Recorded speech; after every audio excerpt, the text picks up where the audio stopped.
Olá, pessoal. Hoje eu continuo contando a história do meu avô e depois, por conseguinte, vou contar a minha história. Bem, eu tinha contado que meu avô havia sido piloto na Primeira Guerra Mundial, tinha se atirado de cima da ponte sobre as águas geladas do rio enquanto era um jovem adolescente, gostava de motos, já tinha se estabacado por 4 vezes, pelo menos, de uma forma grave.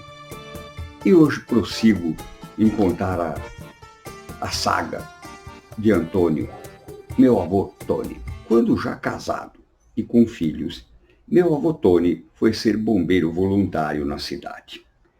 Era uma época de parcos recursos tecnológicos. O que tivesse esses trajes à prova de fogo ou escadas magiros.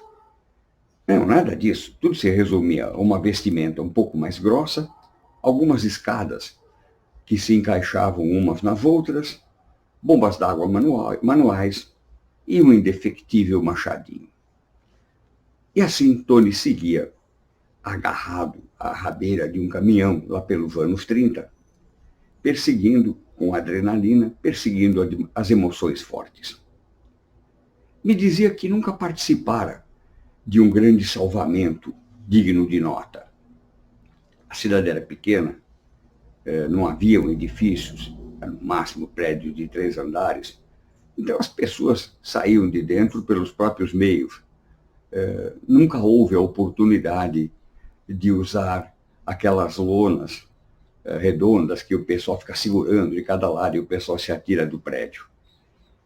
E realmente que deu para algum trabalho, a única coisa que marcou para ele nessa sua passagem como bombeiro foi um salvamento de 4 vacas, que uma vez no estábulo pegou fogo e ele, num ato, vamos dizer, um ato animal, ele entrou no estábulo e tocou as vacas para fora, enquanto o próprio celeiro ardia e acabou se desmanchando. Então ele se sentiu um pouquinho herói perante os 4 animais.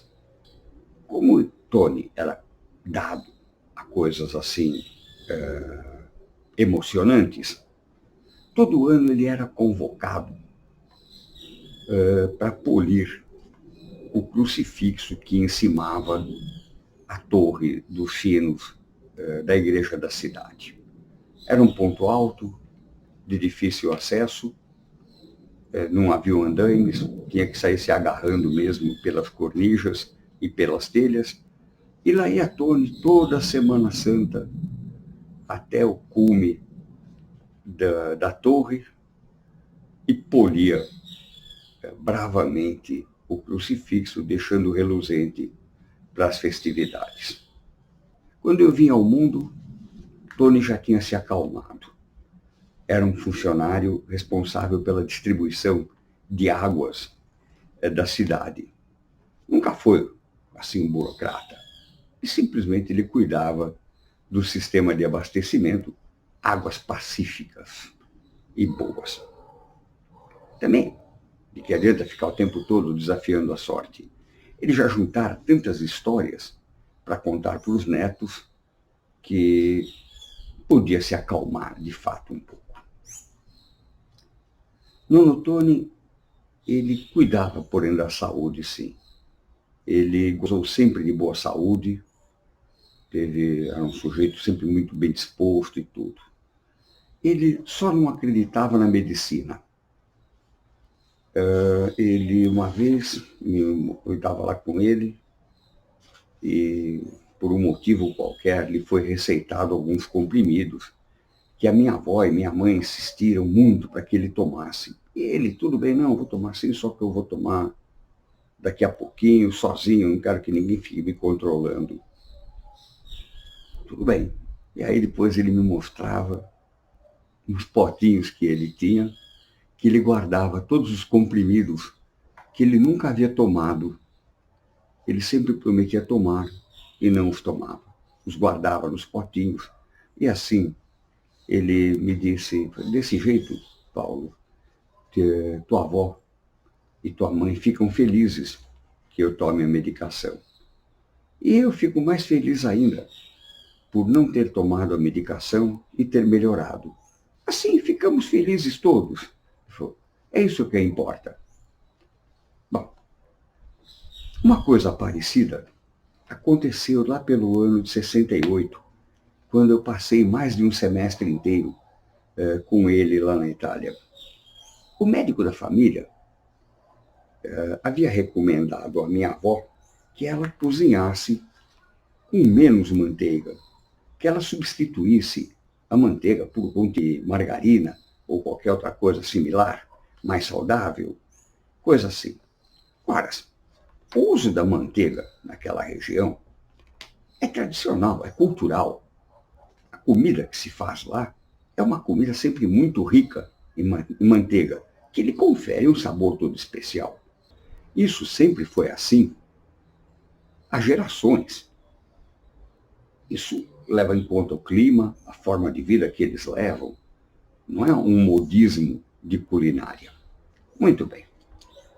Mas aí, por sorte minha, meus avós fizeram o ouvido de mercador e continuaram a viver como sempre foi feito, com comida boa e saborosa. Mas o destino logo preparou uma peça. Imaginem que o médico morreu. Morreu jovem, não tinha idade para isso. Infartou e morreu. Ah, meu avô não perdeu a chance. Quando ficou sabendo, pediu para que eu o acompanhasse no velório. E quando chegamos bem perto do defunto, ele, meu avô, me sussurrou: "Meu Paulo, ele não comia manteiga." E meu avô ainda viveu por muitos anos. Ele morreu com 97 anos, comendo manteiga. Ele, porém, não era um sujeito que se descuidava, não, como que eu já disse. E, sobretudo, não cometia exageros. Ele era bastante regrado quanto à comida. Ele comia o que lhe dava prazer. E só na quantidade. Jamais o vi comendo assim como que fosse a última vez. Se alimentava bem, comia comida sempre muito boa, de grande sabor, com manteiga, como era seu costume, e assim ia. Mas ele bebia, jamais de se embebedar, ele bebia vinho. O vinho tinha que estar presente à mesa. Se não houvesse o vinho, não haveria refeição. Era a presença necessária. E desse vinho ele sempre tomava um cálice, um único cálice por refeição. Em algum dia festivo ou muito especial, se fosse o caso, ele tomava 2. Mas ele se orgulhava de nunca ter se embebedado. Ele achava que isso era fundamental e que a alegria não residia na quantidade, residia na celebração de tomar aquele vinho às refeições. A semana que vem eu conto mais um pouco sobre o meu avô e depois começo a contar sobre mim. Tomara que vocês tenham gostado. Como sempre, se gostaram, curtam, comentem, inscrevam-se na minha página. Fico sempre muito contente com essas reações. Um abraço e até a semana que vem.